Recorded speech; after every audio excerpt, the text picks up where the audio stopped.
Kalau Nabi Muhammad SAW tidak pernah lakukan maulid, kenapa Anda lakukan? Apa maunya gitu loh. Tanya coba, pasti mereka bilang Nabi nggak pernah lakukan, para sahabat tidak pernah lakukan. Sampai saya pernah berkata kepada beberapa teman yang sudah sampai pada level ustadz-ustadz, kiai-kiai yang mereka masukkan, saya bilang, akhi, tolong datangkan kepada saya satu saja pendapat, tidak usah dari para sahabat, tidak usah dari para tabi'in. 4 orang imam saja, Imam Ahmad, Imam Malik, Imam Syafi'i, Imam Abu Hanifah, ada enggak satu saja statement mereka yang suruh buat maulid? Coba datangkan kepada saya. Tidak pernah ada, satu pun tidak ada statement mereka. Dan itu muncul justru setelah mereka meninggal. Imam Abu Hanifah meninggal tahun 150 Hijriah, Imam Malik meninggal 179 Hijriah, Imam Syafi'i meninggal 204, Imam Ahmad meninggal 240 Hijriah. Itu munculnya maulid di tahun pas Imam Ahmad terakhir tuh, 10 tahun sebelum meninggal, 230 Hijriah oleh orang-orang Syiah yang ada di Mesir. Itu mereka lakukan. Karena mereka mau mencontohi ya, yang dilakukan oleh orang-orang Nasrani merayakan hari lahirnya Nabi Isa alaihissalam.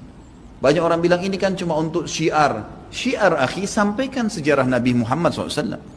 Sampaikan majelis ilmu, bukan dengan membuat-buat yang Nabi kita tidak lakukan, gitu kan? Saya sarankan, jadikanlah Nabi Muhammad SAW betul-betul sebagai kiai Anda. Kalau mau kerjakan sesuatu, tanya, Nabi Muhammad SAW kerjain nggak? Kalau enggak, cukup.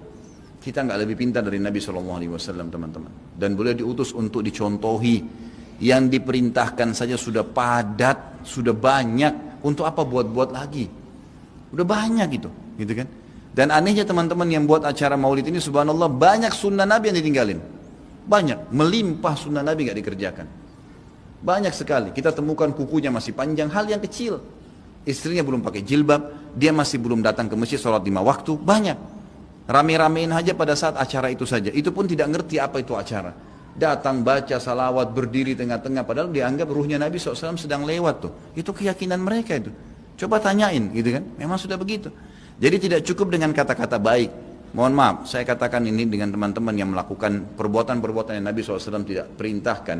Anda sama saja sedang mengatakan, maaf Rasulullah, saya lebih ngerti daripada Anda. Nabi SAW tidak perintahin kita kerjain, jadi kita lebih ngerti dong dari Nabi. Gitu kan?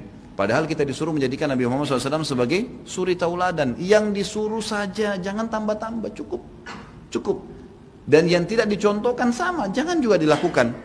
Karena Nabi SAW bukan orang yang tidak tahu, orang yang tahu. Semua dipandu kan? Berarti di sini masuk dalam mengerjakan apa yang diperintahkan, meninggalkan apa yang dilarang dan yang tidak dicontohkan.